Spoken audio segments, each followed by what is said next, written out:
Greetings, I believed that 12 years of marriage held significance, but upon her return from a business trip, my wife's joy was not for me, it was for another man. Furtive phone calls during my moments of privacy, along with the silver bracelet bearing an inscription for him, were mere indicators of the deception that awaited me. The revelation of a shared bank account and Miami apartment plans was only the beginning when I discovered her betrayal, which had been meticulously planned over several months. I realized it wasn't my wife I was losing, but pursuing escape from a skilled manipulator who had orchestrated this departure without me seeing it coming. My name is Brian Turner, 38 years old, employed in software development for a mid-sized tech firm in Seattle. Until 6 months ago, I believed I had a strong marriage. It all started on a Tuesday night in October as the rain pounded against our windows at 11:45 p.m. while I was engrossed in code on my laptop. Unexpectedly, Lauren arrived a day early from her 3-day trip to Portland, and I was taken aback when I heard a car pull into the driveway.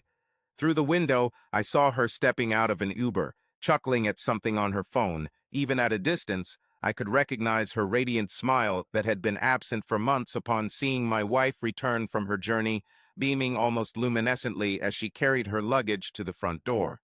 The door swung open, revealing her with slightly damp hair due to rain and flushed cheeks with excitement.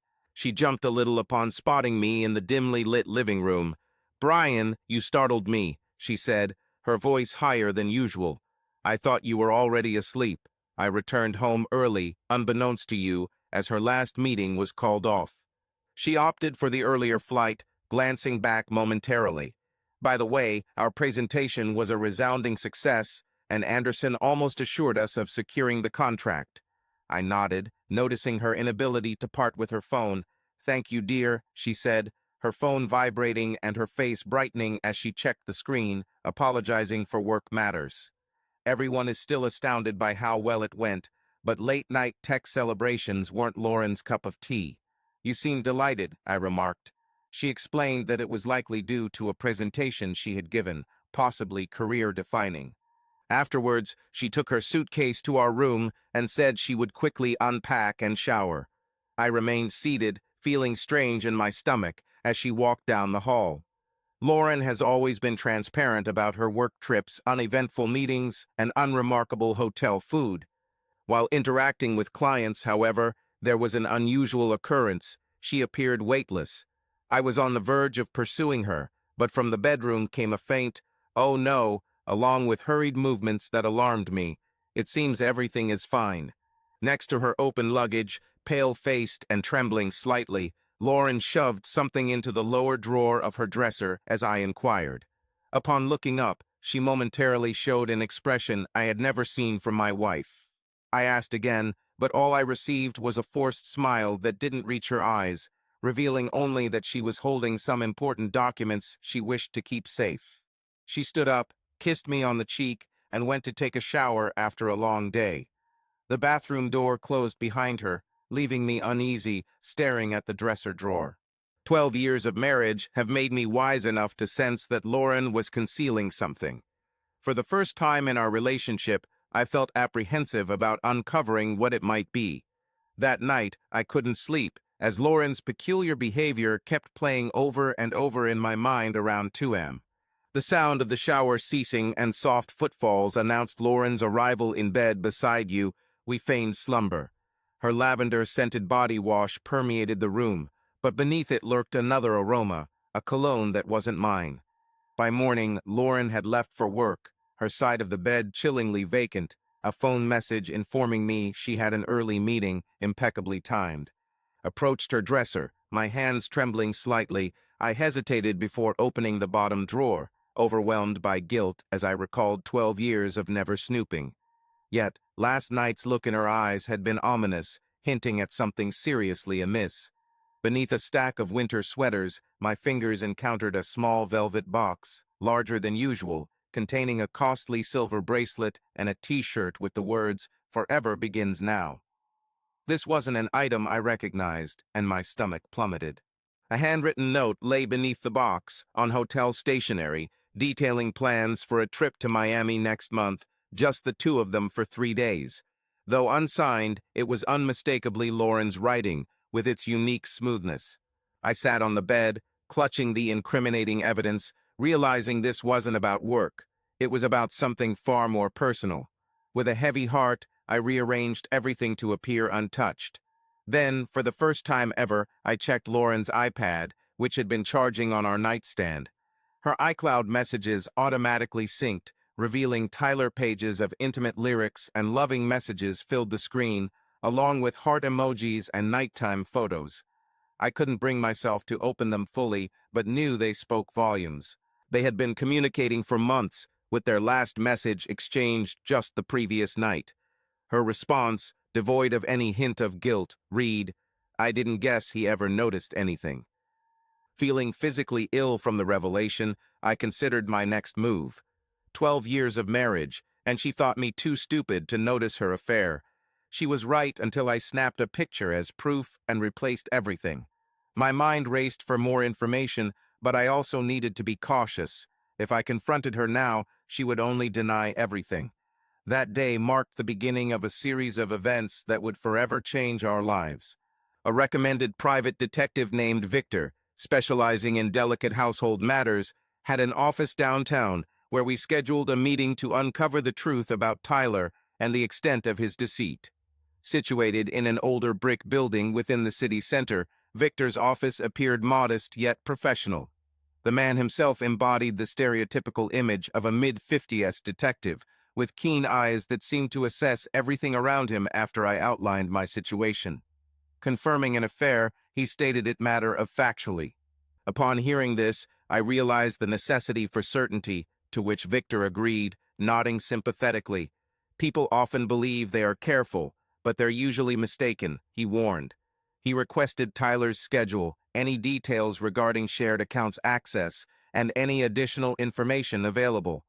A USB drive containing evidence I had gathered pictures, text messages was provided by me, which he took from his notebook. For the following 2 weeks, Lauren's work schedule and our phone records indicate a number she frequently calls, which I pointed out on the bill, beginning roughly 3 months ago. Victor whistled at the call durations, 60 minutes long during lunch breaks, clearly not work-related. He ran the number through the database, revealing it to be Tyler Reynolds, head of brand marketing at Stellar. Upon learning that Stellar was a client of Lauren's, my stomach sank. A standard CCTV package at Stellar costs $2,500, Victor added on. For 2 days, I monitored their movements, recording any interactions and gathering photographic evidence if necessary. Living in a peculiar limbo, I continued my routine with Lauren, feigning affection, kissing her goodbye in the mornings, asking about her day. She appeared to accept this facade, even growing more affectionate, bringing home my favorite takeout and suggesting a trip for the weekend. Guilt was evident on her face, but I played along. One evening, while she massaged my shoulders, she commented on my distracted demeanor. I pretended to be engrossed in work on my laptop, but I was actually waiting for Victor's daily update. A lie about a tough project at work helped me maintain the charade. My phone buzzed with an incoming email, stating it was Victor taking a bathroom break. The email contained several photos of Lauren with an unknown man. When I entered a downtown boutique hotel, the timestamp corresponded to when she was supposed to be meeting clients. The final photo showed them kissing in the hotel elevator. My hand shook uncontrollably, nearly dropping my phone. The evidence provided an undeniable face to the man ruining my marriage. Taking a deep breath, I returned to the living room where Lauren was relaxed on the couch, engrossed in her phone. She asked casually without looking up, "Okay," to which I responded, miraculously maintaining a calm voice despite the turmoil inside me. The game wasn't over. I needed to know how far it had gone. The next morning, Lauren kissed me goodbye with minty fresh breath and promised dinner at our favorite restaurant that night. She requested a room for 7, adjusting my collar softly. Both of us have been overworked recently, she mentioned, needing time away. I subtly questioned if I still mattered in her life as her car exited the street. Without delay, I contacted Victor, expressing my need for more than just hotel photos. I sought details on how long this situation had existed and its gravity. Victor disclosed that someone had been tracking Reynolds. Careless actions on their part facilitated an extensive investigation. The individual in question was Tyler Reynolds, 36, a divorcee who joined the Star Company 8 months back, coinciding with an increase in Lauren's business trips. Their initial meeting outside work was traced at a conference in San Diego 5 months ago, but the damning evidence was found in the financial records. Victor uncovered a joint checking account opened 3 months prior, sharing both their names, Lauren and Tyler. Victor discovered an email from Lauren's personal account to a Miami real estate agent about viewing a waterfront property next month, seeking something modern within their budget, which was under discussion. Finding this triggered a sense of bottomlessness in him, as it was not just an affair, but an escape strategy. When Lauren canceled their dinner plans due to a client emergency, Victor found the excuse predictable. He confirmed she was with Tyler at his apartment, and used the free evening to strategize, knowing that confronting her would lead to denials and untruths. To protect himself, he needed solid evidence first. His lawyer friend advised him to document everything and act swiftly, as joint accounts could be emptied without warning. He moved half of their savings into a new account, retaining some for protection. Lauren returned home smelling of wine and the same cologne, apologizing for canceling dinner. Victor feigned acceptance, knowing the Brighton account was now compromised. The following day, things seemed smaller at Victor's office, his arrival making everything feel constricted. He found Victor prepared with a folder and laptop, stating he wanted to ensure Victor was ready. This was beyond their initial thoughts, Victor said, showing him a series of photos of Lauren and Tyler in hotels, enjoying intimate dinners and hugging each other, typical signs of an affair. However, the most intriguing piece was a chain of emails between Lauren and Tyler, dated just that day. Brian is unaware of what Lauren wrote about Miami. I'll inform him that I have a week-long conference ahead and won't return until then, during which we will finalize an apartment deal for the next 3 months at most. Tyler's reply sent my blood racing. My move to Miami's office is set. Regarding your financial exit strategy, Lauren is working on it, transferring modest amounts weekly. The account is thriving, yet he never glances at the reports. I felt utterly unwell, for it wasn't just infidelity. She systematically dismantled our life, laying the groundwork for hers. Victor revealed more, quietly producing a legal document, mentioning they had been meeting with a realtor in Miami. A pre-approval for a mortgage in their names, the document left me reeling, as I realized she left me. Victor nodded gravely, confirming that their planning had been ongoing for at least 3 months, hinting at a Miami trip next month. It's not simply an escape. They are concluding their plans. Upon reflection of our assets, I inquired fearfully she emptied my accounts without my knowledge, moving approximately $40,000 from our joint accounts over the last few months. Last year's purchase of the new car under her name, along with the investment account opened for tax purposes, culminated in Victor playing a reservation confirmation from a Miami restaurant for us next month. Clear and perfect was Lauren's voice on the audio. Our first formal dinner as a couple in our new city. No more secrets.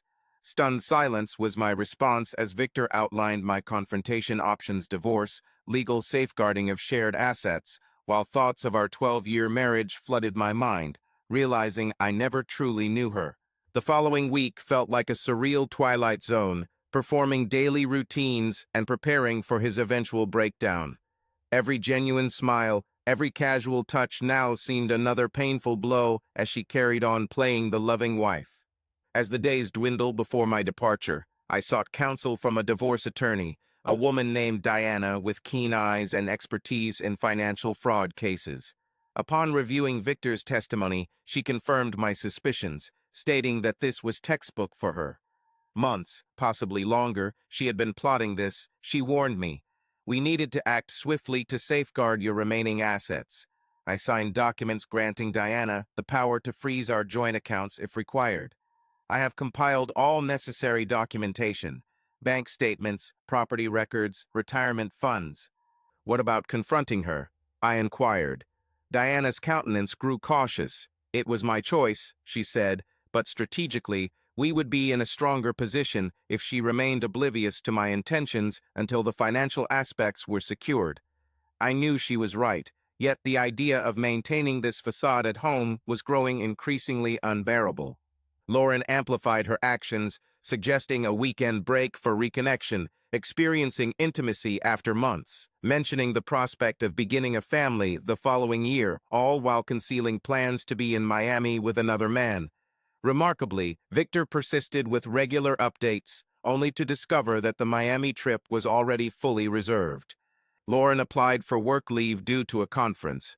Meanwhile, Tyler listed his apartment for sale and arranged goods to be stored in a Florida warehouse. I carefully recorded my own work schedule, creating a digital record to confirm my office presence at crucial times. Diane advised caution since exposed spouses sometimes counteraccuse, prepare for any response she might make when people are under pressure. On Friday, Lauren declared that she had to stay late. Victor's message verified her meeting with Tyler in a city center hotel. I utilized solitude to finalize my resistance plan, securing Victor's records on multiple devices and rehearsing how to articulate her betrayal.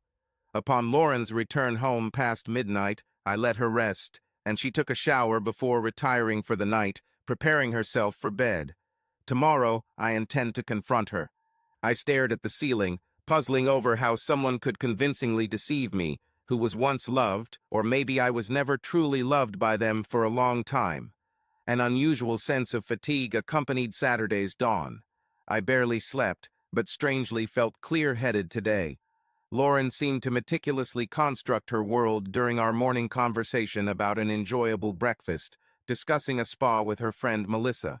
Another lie was unveiled when Victor confirmed she had met with Tyler to finalize their plans in Miami. In the evening, I agreed to make a reservation at Bellini's 730, which sparked excitement in her eyes, suggesting our anniversary night. However, I felt we needed to discuss some important matters. I tactfully brought up these concerns, only for her face to display a flash of anxiety that rapidly replaced her usual practical smile. "Sounds great," she replied. Seeing her off, I transformed our dining room into what Diana had referred to as the evidence room. I arranged printed emails in order of their arrival.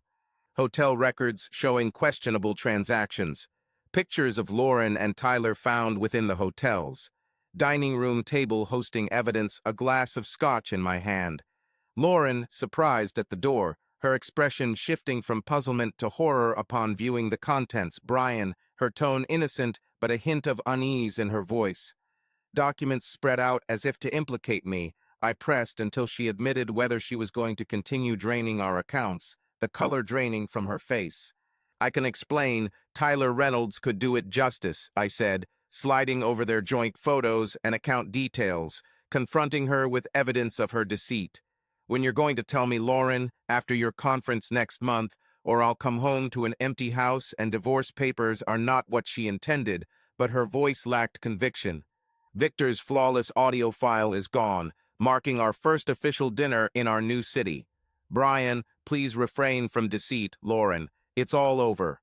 Already, a lawyer has been consulted and the evidence of your financial mismanagement amounting to $40,000 is documented.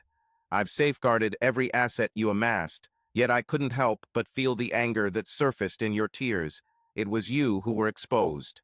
For 12 years, I suppressed laughter at this revelation.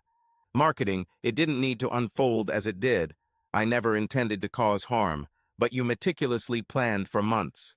One night, I arranged for a hotel stay for you. "Pakui, what do you require? Castles will change tomorrow, Brian. We have to discuss this matter, yet we haven't." I moved up, and that evening, Lauren left. Her face was smeared with mascara, and her hastily packed suitcase trailed behind her. The house seemed emptier than anticipated, not just because she had departed, but because I realized our shared life felt vacant after a few months. The next morning, Diana contacted the joint investment account to find it frozen. She commented that this was beneficial for us, as she reached out with 27 text messages and 14 missed calls. I responded evasively, suggesting she give it time, which she did for 2 days. Victor reported that Lauren had been deserted by Tyler. The ensuing scandal during that week obscured Diana's divorce proceedings on the grounds of marital infidelity and financial deception, with evidence to support both claims. Additionally, we filed an emergency court order regarding joint funds, which Lauren had been secretly diverting. Diana reminded me of Lauren, my colleague, who, upon noticing my tired appearance, immediately granted my request for direct contact with Lauren. The first email exchange between us contained her message. Tyler was just a fiction, but it evolved. I still have feelings for you. We need to talk. I never wanted this situation to occur. She wrote that Tyler was merely a figment of her imagination, but things developed. I still care about you, she added, implying that we needed to discuss our relationship. After a week apart, Lauren regained an advantage by appearing in our house, finding neighbors who had altered the property. She shouted from the porch, demanding entry when I didn't respond. She contacted mutual friends, portraying herself as a victim of my actions and unwarranted accusations. Fortunately, days passed. Tyler took a step I wasn't anticipating next. Lauren disclosed her family circumstances in a meticulously crafted email, claiming that our relationship had actually ended. She offered to provide information beneficial for the divorce process. Victor was not shocked to find the ship sinking. He was already searching for a lifeboat. Lauren informed Tyler that I was aware of their relationship and agreed to maintain a tranquil separation. When confronted with potential implications in the divorce proceedings, she revealed money she had transported as a fair share of our assets, prompting Tyler to side with her. I persisted on the bus, still breathing, functioning, advancing one foot after another, despite the lingering betrayal. Each passing day offered gradual healing and growing faith that I could free myself from more years of deceit. 3 months following the collision with Lauren, I found myself in Diana's office, confronted with evidence of her deceit. Lauren Judge. The uncovered hidden accounts, organized documents, and financial settlements suggested that I kept the house, my full pension, reclaimed funds that Lauren had misdirected. She retained her car, personal belongings, and the cold truth was clear. She was silent on the matter. Tyler departed a month ago, apparently when the charm of clandestine relationships built on deceit waned. Diana, with an understanding nod, agreed that such relationships rarely endure under sunlight. My temporary position in San Diego has evolved into a permanent one at my request. Seattle held too many memories, and the California office demanded a seasoned project manager. The seaside apartment I leased was smaller than my Seattle residence, yet it felt more than just a house compared to any other place I had dwelled in for years. On weekends, I initiated the process of sorting through remaining belongings from my marriage with Diana, hiring a moving company to pack and ship essential items. Everything else was either sold or given up, while I deliberated over books and kitchenware, deciding which pieces deserved a place in my new life. My phone rang less frequently, not because it lacked reasons to contact me, but as information you should know about Lauren's current activities. I silenced it without responding. Their drama was no longer my concern. Selling my Seattle house at a premium market price, I donated most furniture to aid victims of domestic violence. 6 months post-divorce, I intentionally kept my professional life detached, unwilling to confide in anyone. During a team celebration over a significant client win on the seashore, I had beer while eavesdropping on office gossip. An unfortunate incident occurred when a female colleague spilled her drink on me, causing her to become irate. In 2 days, we met for coffee after chance encounters in waiting rooms, and I discovered that Abigail, a marine biologist at a nearby research center, had never married and possessed an easy laugh. A year post-divorce, I found myself standing on my San Diego apartment balcony, watching the Pacific sunset shimmer in hues of gold and purple. The betrayal ended as confirmed by Tyler's testimony. Abigail moved to Chicago instead of Miami, working for a smaller company rather than the large one I had heard about. My career was thriving in San Diego. My team and I created a substantial software solution, which then led to a coffee date with Abigail. Dinner followed, then coastal hikes, and eventually we found ourselves in comfortable silence, engaged in profound discussions. We had both learned from past relationships over the course of a year. He admitted how unforeseen this journey was, and she smiled, her eyes understanding. 6 months into our relationship, I revealed the entire story of Lauren's betrayal. Abigail listened without judgment, then opened up about her own heartbreak. As the sun set beyond the horizon, my phone buzzed with an email notification, a message from Diana, sent by Lauren. I recognize that much time has elapsed since Lauren penned numerous therapy sessions, and now I comprehend how distressing it must have been for you. Although I understand that apologies cannot undo the past, I feel compelled to convey my sincere remorse for the pain inflicted. As I reread the words, I was taken aback by their absence. Abigail inquired, paying heed to my countenance. Yes, I replied, setting down the phone and refraining from responding to an email. It was during the night that Abigail slept beside me when I began contemplating the peculiar course life had taken, the betrayal serving as a catalyst for new opportunities in loss. What I considered essential, I learned, was honesty, self-respect, and the profound satisfaction of genuine communication. As I immersed myself in slumber, a remarkable revelation surfaced. I found myself truly grateful not for the betrayal, but for the stronger, resilient version of myself that emerged from its ashes. The individual transformed following Lauren's deceit emerged as truer, steadier, and eventually more competent at genuine closeness than the person prior. Occasionally, the severest conclusions result in the most enchanting. Farewell's origin can be kind.